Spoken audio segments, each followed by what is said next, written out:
Haleluya. Ni bangahe banejejwe n'aya mahirwe dufite? Yego, Imana ibaha umugisha. Abo kubanga bw'ibyuma badufashe, ndumva ntazi ukuntu ivuga. Yego, murakoze. Imana ibaha umugisha. Reka nsabe turamukanye mu izina rya Yesu. Yesu ashimwe. Amen. Ramutsa n'uwo mwicaranye. Yego, muramutse rwose. Imana ibaha umugisha. Yego, murakoze. Turashima Imana yaduhaye ibihe byiza kandi abayobozi ba gahunda ntacyo batagerageje gukora pe. Ubwo rero igisigaye nuko nanjye ngerageza kugira icyo ngira gute nkora. Reka ndebe abafite Bibiliya zabo hafi. Murakoze, Imana ibaha umugisha.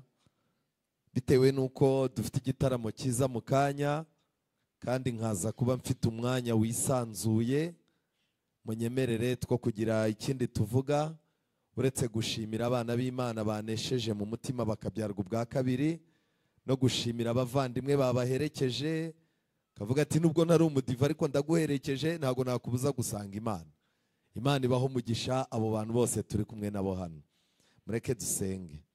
Witeka Mana nziza, izina ryawe rihabwe icyubahiro. Tugiye kubumbura ijambo ryawe.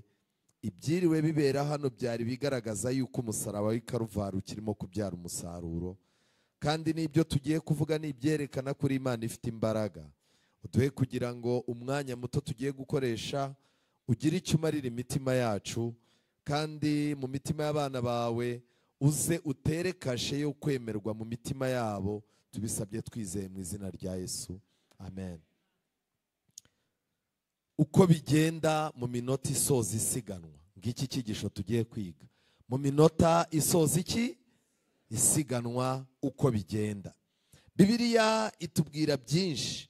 Igihe Paulo yararimo kuzenguruka i Korino, yitegereje ubuzima bwahaberaga ndetse n'ubuzima bwa buri munsi bwabo. Hari ikintu kimwe cyamunejeje. Yanejejwe n'isiganwa ry'amaguru ryahaberaga, ndetse yagize umugisha wo kwicara akurikira iryo siganwa. Aragerageza ajya kuneka amakuru yabaga kugira ngo uko bateguraga isiganwa, uko ku munsi w'isiganwa byabaga bimeze. Paulo abigereranyije neza, bitekereje asanga birashushanya urugendo rw'umukristo. Niyo mpamvu umwuka w'Imana yamusabye yuko aya magambo yandikwa muri Bibiliya. Urwandiko rwa mbere rw'Abakorino igice cya 9 umurongo wa 24, Bibiliya iravuga iti, ntimuzi yuko mu birori abasiganwa biruka bose ariko ugororerwa akaba umwe. Turimo turasiganwa turi mu itorero, ariko ingororano zizahabwa buri mwizera ku giti cye. Namwe aba ariko mwiruka kugira ngo mugire gute mugororerwe. Ingororano ntizahabwa bicaye hamwe. Niba wicaye mu ntege nke zakuranze mu myaka 10 ukaba ukizicayemo, ntabwo ushobora kugororerwa, kuko harimo haragororerwa birukanka. Barirukanka basiga ibibirukansa, barirukanka basiga ibyabirukankagamo, birukanka basingira ubugingo buhoraho. Murongo wa 25, umuntu wese urushanwa yirinda he muri byose. Iri rushanwa ryari rifite amategeko n'amabwiriza kandi byagombaga gukurikizwa. Abandi bagenzereza batyo kugira ngo bahabwe ikamba ryangirika, naho twebwe tugenzereza dutyo kugira ngo duhabwe iritagira gute ritangirika. Nuko rero nanjye ndiruka, ariko si nk'utazi aho ngize gute aho njya. Paulo amaze kubona ko iri siganwa rifitanye isano n'urugendo rwa gikristo. Imana ntabwo ari Paulo gusa yahagarukiyeho.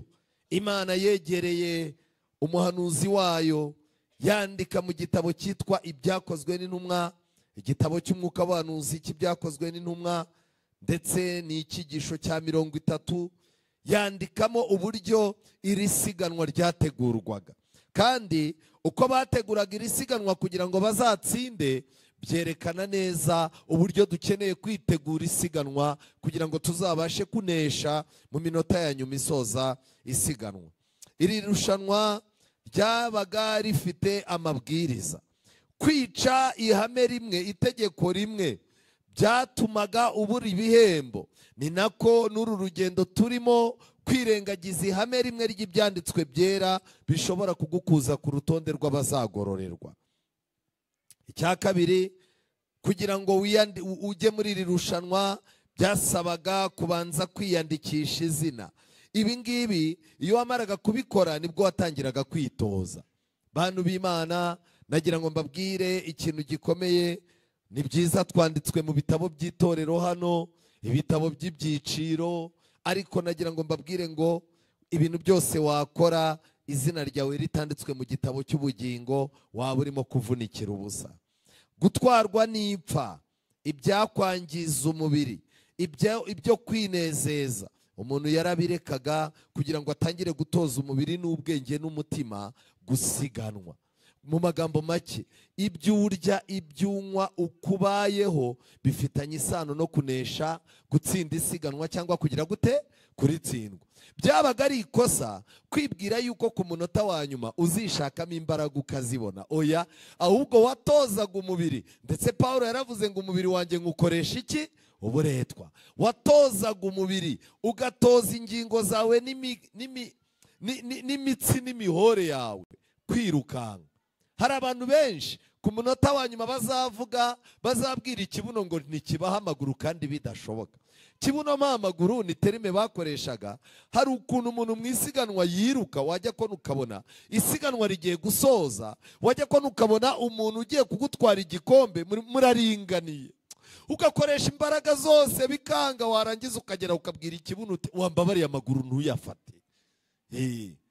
Buri muntu wese ikirimo kukubuza kwiruka neza uyu munsi, uko twerekeza ku musozo w'irushanwa kizarushaho kuremera. Niyo mpamvu hari umuntu wari wabona umuntu w'ibiro 120 yagiye kwiyandikisha mu irushanwa. Oya, abwira abandi ati mugerageze, ngewe byaranze.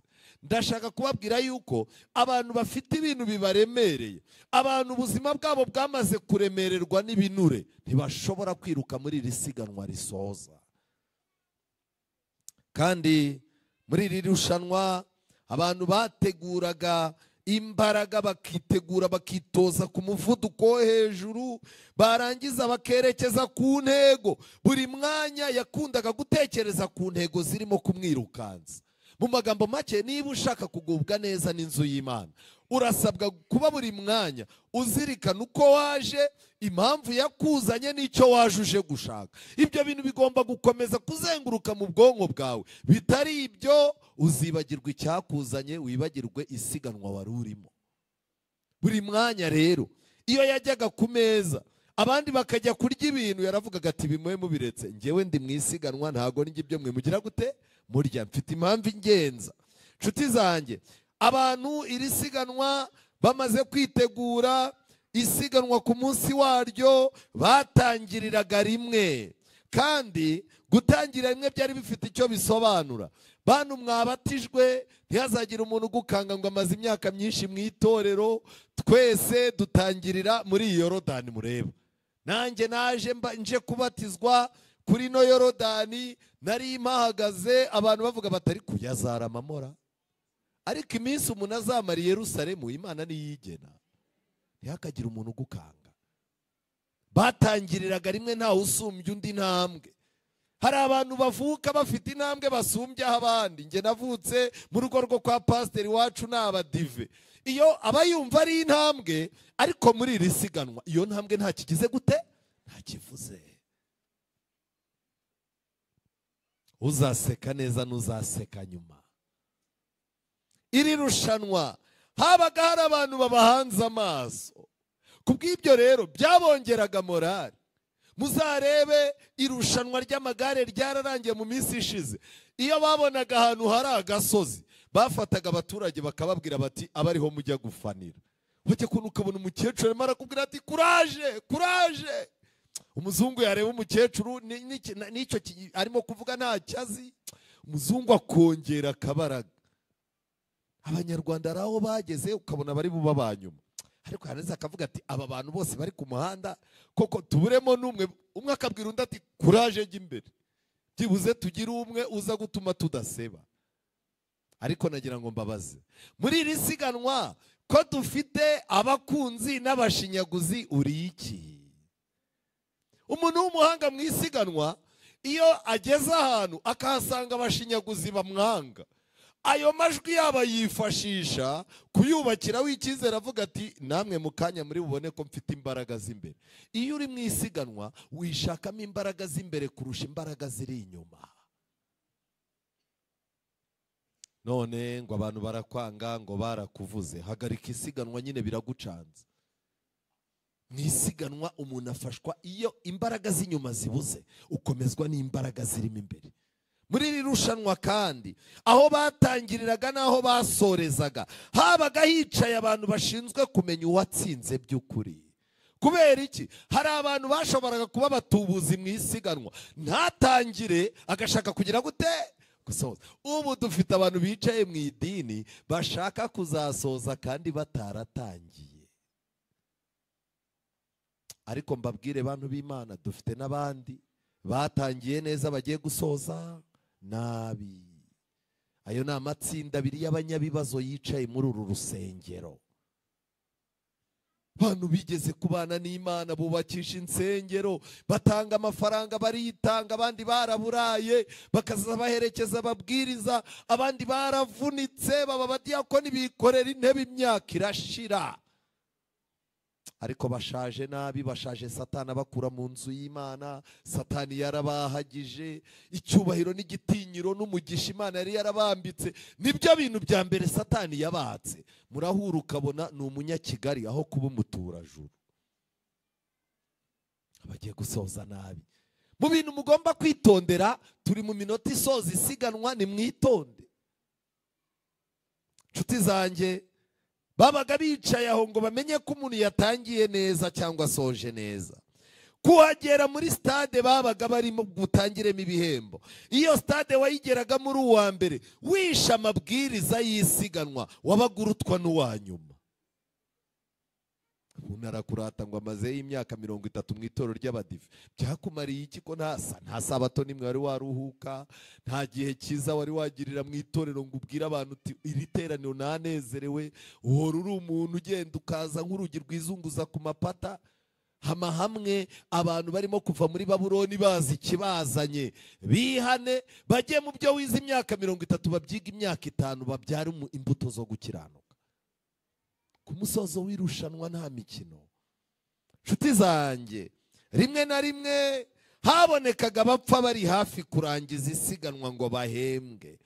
Babaga bataratoje umutima wabo kwirukanka, bagahora bibwira bati isiganwa nirijya kwegereza nziruka. Ariko ubu urabona kwiruka byananira, akiberaho ntiyitoze kwirukanka. Ku munsi w'isiganwa yashakaga kwiruka ibirometero byinshi atigeze yitoza. Yarageragezaga rero akirukanka agasiga abandi, ariko yajya kugera hafi ya stade ururimi rukanga, umutima ukanga. Bajya kona bakabona aricaye bakagira ngo ni muzima, bagashyira abantu bamuhungiza bati humura nta kintu uri bube, wari ugiye kugerayo humura. Bajya kubona bakabona babwiye ati mumutuzi two kunywa, bakatumukubita, bamara kutumukubita bagihungiza bakabona arapfuye. Hano bakavuga bati ukuntu yirukankaga, ukuntu yari yabasize bose, bimugendekeye gute?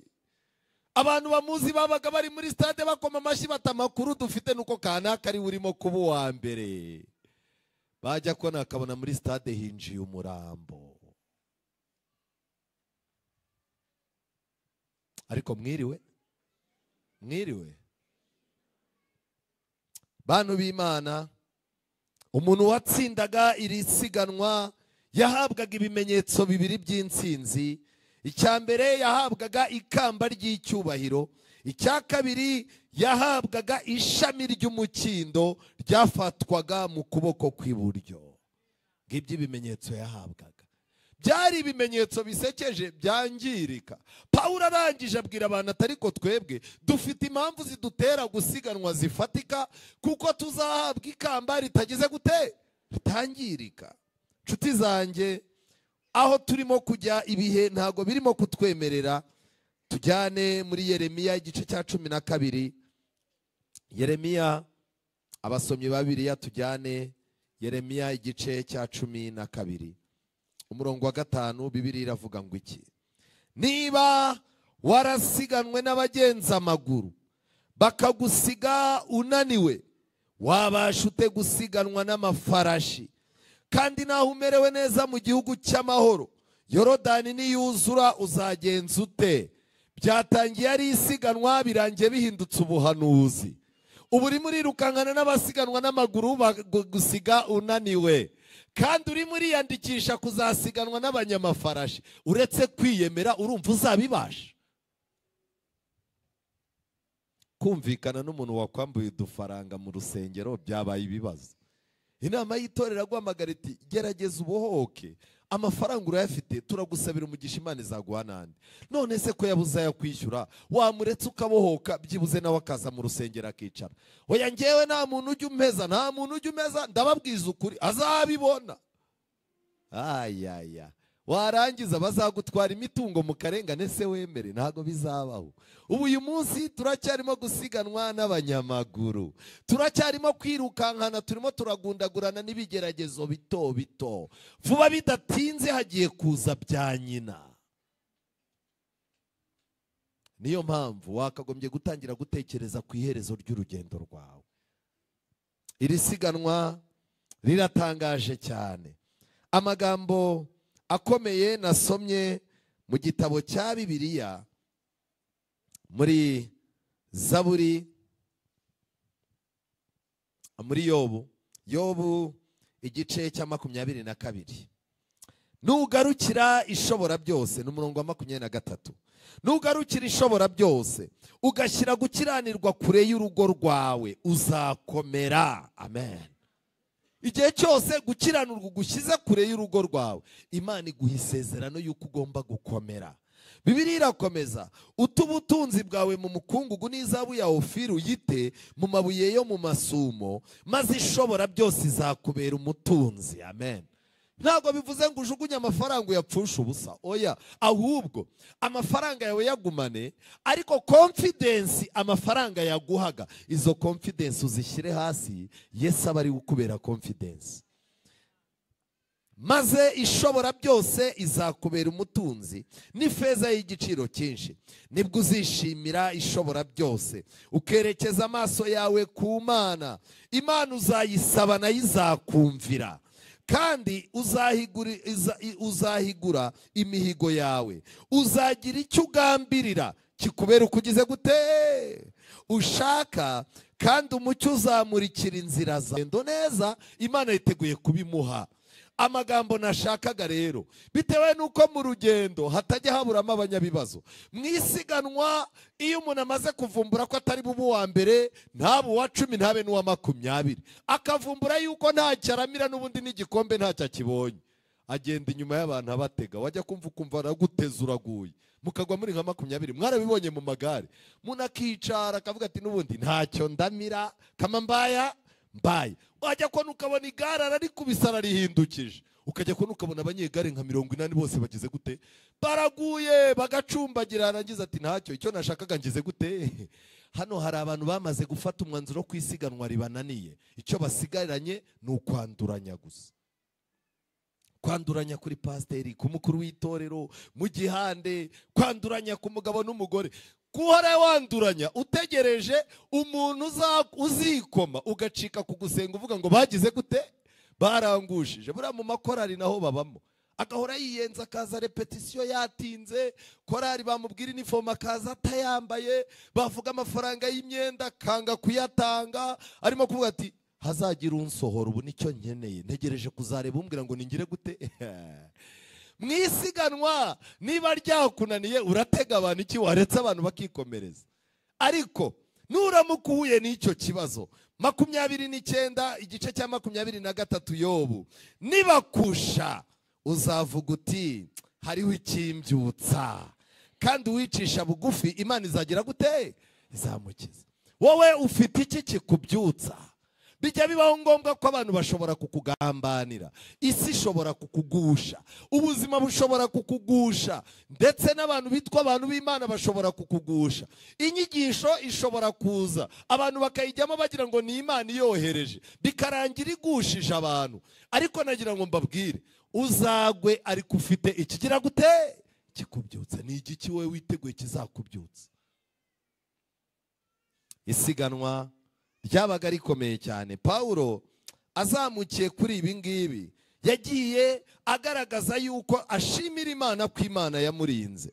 Ariko hagati aho ngaho hari isomo nahoze nsoma mu Gutegeka kwa kabiri igice cya 25 umurongo wa 17. Bibiliya iravuga ngo uhore wibuka iby'Abamaleki babagiriye mu rugendo ubwo mwavaga muri Egiputa, uko babasanganiraga mu rugendo bakica b'inyuma banyu, abatakaye inyuma bose b'abanyantege nke, ubwo mwananirwaga mukaruha ntibatinye Imana. Abamaleki bwari ubwoko bubi bimye Abisiraheli inzira. Abisiraheli baravuga bati ntacyo, niba mutwimye inzira ntacyo, reka twemere tujye duhora tuzenguruka. Abamaleki Satani arababwira ati mubagende inyuma, akicaye kakanyantege nke mugatikura, uwicaye aruhuka mumutikura. Byibuze abo mutazabasha ni abari mu gikundi bagenda, ariko uzaza yikura mu gikundi agasigara inyuma, mujye muhitamo murangiza. Imana irimo gutanga igihugu cy'isezerano yabwiye Mose ngo ibi byo mujye muhora mubyibuka yuko Abamaleki babagendaga inyuma. Mbabaze, ari Abisiraheli natwe ni bande bafite Abamaleki benshi babagenda inyuma? Ni twebwe. Dufite abadayimoni, dufite abantu bakorerwamo na Satani, dufite abantu bangijwe n'inyigisho z'ibinyoma bahora batugenda inyuma. Iyo urambiwe kugendera mu itsinda, iyo urambiwe kugendera mu iteraniro ry'abana b'Imana, ugatangira kugenda gake gake, uratangira ugahumurirwa na byeri, umuntu akagukura agahita avuga ati baziguhe baziguhe. N'ubundi nababwiye ko aho mujya mutazagerayo, baguha icupa baguha irindi ndahari. Yarangiza akazabwira umuntu ati cya kindi nahuye nacyo cyaguye nyishyira mu nzoga ntikizazivamo. Wahuye n'umumaleki. Hano twicaranyemo n'Abamaleki. Ugirana akabazo gato n'umugabo agahita akubwira ati tandukana nawe nanjye nanze imiserero. Urwaza umwana agahita akubwira ati mu bapfumu diregitire buriya ibintu by'Imana n'ibintu by'igipindi. Abamaleki barahari hano, bahora bategereje akagendana intege nkeya. Ariko Bibiliya ivuga ngo iki? Intama zanjye naho zaba ziremerewe nabi gute, nzafata iyi intege nkeya aba ariyo ngira gute, aba ariyo nikorera. Yesu intama y'inyantege nke niyacungana nayo. Ariko birababaje ko mu itorero wasanga ari abantu bafite imyumvire yuko intama y'inyantege nke uyita ukagaburira izindi zikabanza zigashisha. Abamaleki barimo baragenda bahiga umunyantege nke, uwisigaza inyuma udashaka kugendana n'abandi. None nagira ngo nkubaze, iri torero ko Imana irimo kugenda iriteza intambwe, ko ibihe turimo kwirukankana nabyo birimo kudusaba kuvuduka, ukaba urimo kugenda urandaga, iri siganwa uri burirangize? Itondera, Abamaleki bari inyuma. Nshuti zanjye, nta kindi nababwira nihuta ku musozo. Ni amagambo ari mu gitabo cy'Ibyakozwe n'Intumwa paje 181, igitabo cy'Umwuka w'Abahanuzi. Haranditswe ngo umukristo agomba gukoresha imbaraga nyinshi kugira ngo agere ku ntsinzi. Mu mikino y'i Korinto, igihe byabaga bigeze mu minota mike iheruka irushanwa, abarushanwaga bakoreshaga imbaraga nyinshi cyane kugira ngo umuvuduko utagabanyuka. Niko bimeze ku mukristo, uko yegera aho irushanwa rirangirira niko azakomezanya ishyaka riruseho no kwiyemeza kurusha igihe yatangiriye isiganwa. Muvuge ngo amena. turasabwa kugira umuvuduko uruta uwo twari dufite. Turasabwa gukunda Imana kuruta uko twayikundaga. Turasabwa kuva muri ibyo bintu by'amatiku. Ntago wasiganwa n'amagambo ngo ubashe gusiganwa. Ntiwasiganwa n'ishyari ngo bigukundire. Ntago wasiganwa no gukora ibyaha wihishe ngo bikunde. Impamvu waparitse ahantu hamwe ni umushinga wa Satani kugira ngo utazasoza urugendo. Ariko nagira ngo nkubwire inshuti yanjye, Bibiliya itubwira ikintu gikomeye mu Baheburayo. Twiyambure ibintu bituremerera kugira ngo tubashe gusiganwa. Abaheburayo igice cya 12 umurongo wa 1 n'uwa 2. Nuko natwe ubwo tugoswe n'igicucu cy'abahamya bangana batyo, twiyambura ibituremerera byose n'icyaha kibasha kutwizingiraho vuba, dusiganirwe aho dutegekwa, tugize gute? Twihanganye, dutumbira Yesu wenyine ari we banze ryo kwizera, kandi ari we ugusohoza rwose. Yihanganiye umusaraba kubw'ibyishimo byamushyizwe imbere, ntiyita ku isoni zawo, yicara iburyo bw'intebe y'Imana. Amen. Hari ibintu bikuremereye bituma gusiganwa byaranze. Ufite ibiro byinshi by'ibibazo wikoreye, ufite ibiro byinshi by'abaguhemukiye, wikoreye ibiro byinshi by'ubwiyemezi, wikoreye ibiro byinshi byo kwingingwa utazanyinginga zabireke. Ibyo bintu bishobora gutuma isiganwa rikunanira. Ariko Bibiliya irimo iravuga ngo ducunganwe n'ibintu bibiri. Twiyambura icyaha kibasha kugira gute? Kutwizingiraho, kuko abantu bafite icyaha kibizingiyeho gusiganwa bizabananira. Ariko ndagira ngo mbabwire ngo abubaha Uwiteka, izuba ryo gukiranuka rigiye kubarasira rifite gukiza amababa yaryo.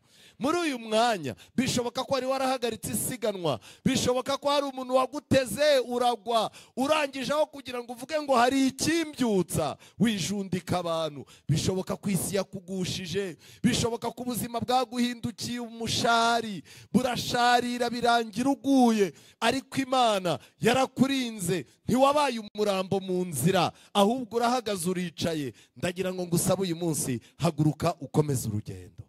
Muntu w'Imana wabatijwe uyu munsi, uvukiye mu isiganwa. Ntihazagira undi muntu ureberaho uretse Yesu, kandi ibigukomeza uzabibonera muri iyi nzu y'Imana. Imana ibahe umugisha mu izina rya Yesu.